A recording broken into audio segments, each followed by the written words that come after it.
Hello and welcome to Where Women Talk. I'm Nadia Jordana and I have a great guest today. She is Paula Morhardt and she's an author. She writes children's books and poetry and maybe even some other things. Let's go talk to Paula and find out all about what she's been up to. Paula, welcome to the show. Thank you, Nadia. I'm glad to be here. Well, I'm glad you could make it to the show today, and I'm interested in finding out about your walk as a writer. When did you start writing in earnest, and when did you start writing? I started writing when I was about 9 years old. I actually have the first story I ever wrote in pencil on lined notebook paper, and it's a story all about monster numbers that come after me. Because even at that age, I knew math was not my friend.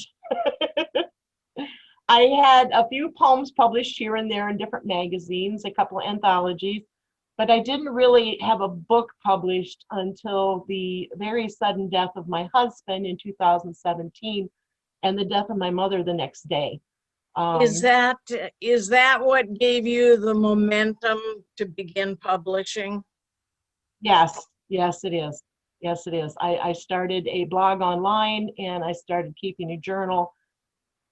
I not only was learning how to be a widow, I was learning how to be on my own because I had never been on my own. I went right from living at home with my parents to being married and living with a husband.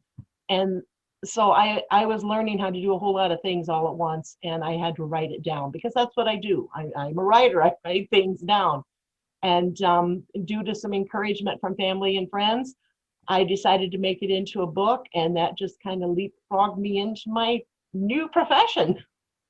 So in retrospect, your first public books, that was your Widow's, what was the name of that?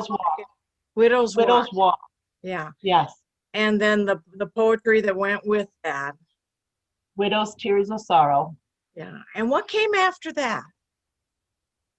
My two poetry books, Days of Days, which are poems about daytime wonders and what makes you think, and then Night Maze, which is about things like monsters under the bed and we need more wolves in the world and things like that. And that kind of opened the floodgates. I just recently had published my very first children's book called Sweet Sour Cherries. Let's hear more about that. Oh, I love this book. Ralphie is a very naughty bunny. Well, rather, he's not a naughty bunny. He does naughty things. And so he learns his lesson, and he also learns that things go much, much better when you listen to the rules and behave yourself a little bit. Kim Hanza is a magnificent illustrator for this book. And it is an absolutely sweet, wonderful, and I am so tickled to have a children's book out. I have two more children's books coming out in the next couple months. So that was that was an unknown thing because I had never thought about writing children's books before, but I love doing it. So. And there are going to be more of them. Yes. 5 Friends Deep will be published in January coming up. And then Best Magic of All about Toe Stubber Troll will be coming out in March. So that's all going to be happening this winter. Yes, I'm afraid so. How exciting. And then you have another book right now that's coming out currently. That's a cookbook. It just came out this last couple of weeks. It's called Through the Garden Window, Season of Harvest. It is the first in a series of books.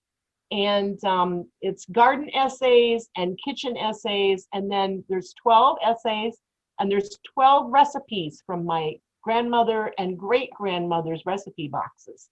And in the back, there are representations of the actual real recipes. And then we typed up the recipes so people can actually read them as well.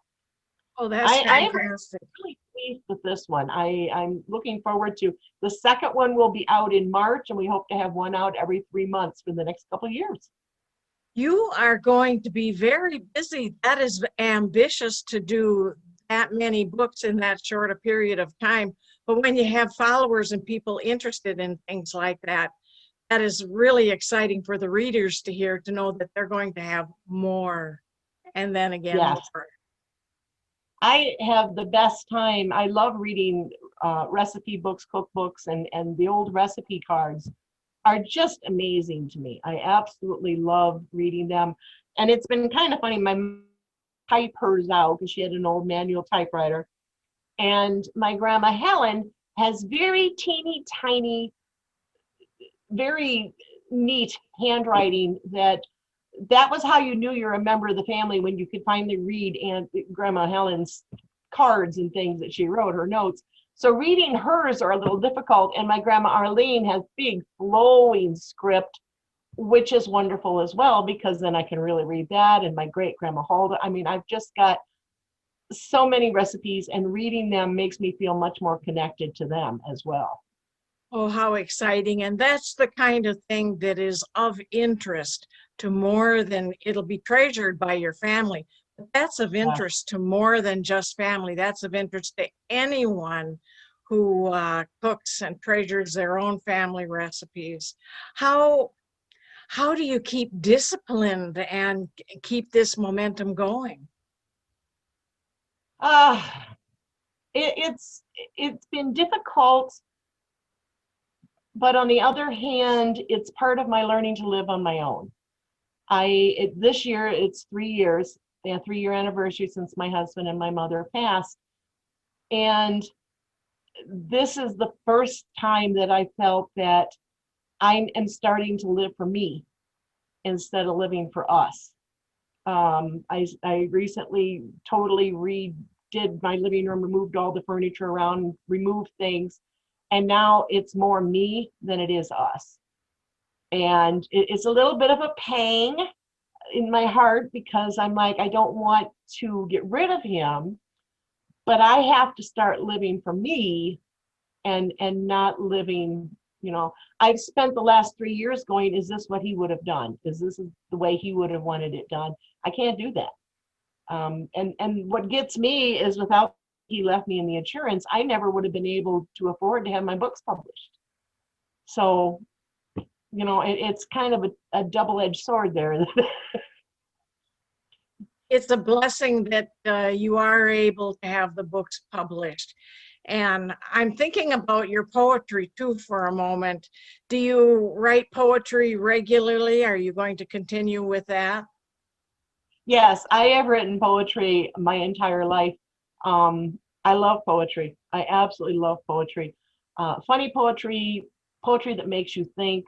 One of the poems in Days of Days is called The Fields.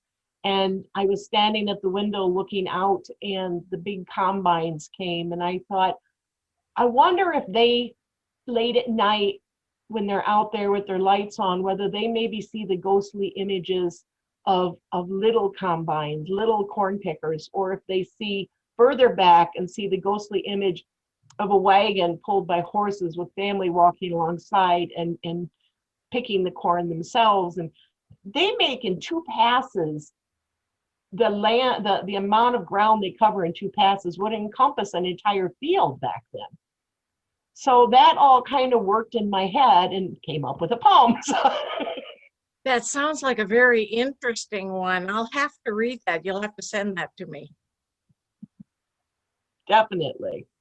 Well, I was wondering also, you've been making a mark as an author. You're in Illinois, and I noticed that several newspapers, a radio station.